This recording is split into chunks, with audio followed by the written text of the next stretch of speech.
Évangile de Jésus-Christ selon saint Luc. En ce temps-là, parmi les disciples, le Seigneur en désigna encore 72, et il les envoya 2 par 2 en avant de lui, en toute ville et localité, où lui-même allait se rendre. Il leur dit : La moisson est abondante, mais les ouvriers sont peu nombreux. Priez donc le maître de la moisson d'envoyer des ouvriers pour sa moisson. Allez, voici que je vous envoie comme des agneaux au milieu des loups.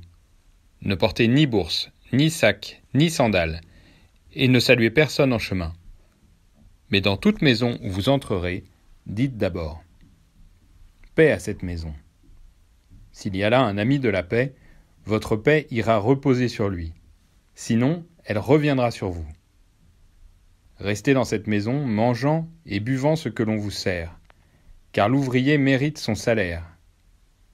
Ne passez pas de maison en maison. Dans toute ville où vous entrerez et où vous serez accueillis, mangez ce qui vous est présenté.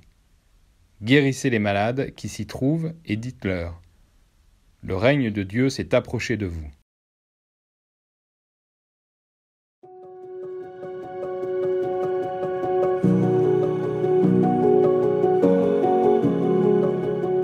L'Évangile nous fait régulièrement voir des foules qui convergent vers Jésus, mais, bien souvent, c'est le mouvement inverse qui est décrit.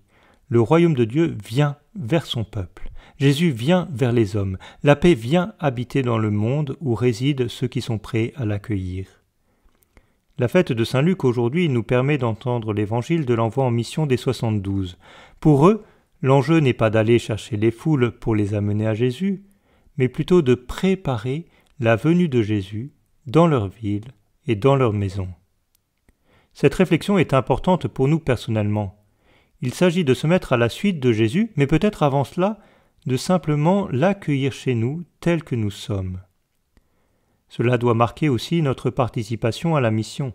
Il ne s'agit peut-être pas d'abord de conduire les personnes que nous rencontrons à Jésus, mais plutôt de leur permettre de l'accueillir dans leur vie.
Sa vie donnée, son sang versé, il a racheté nos vies.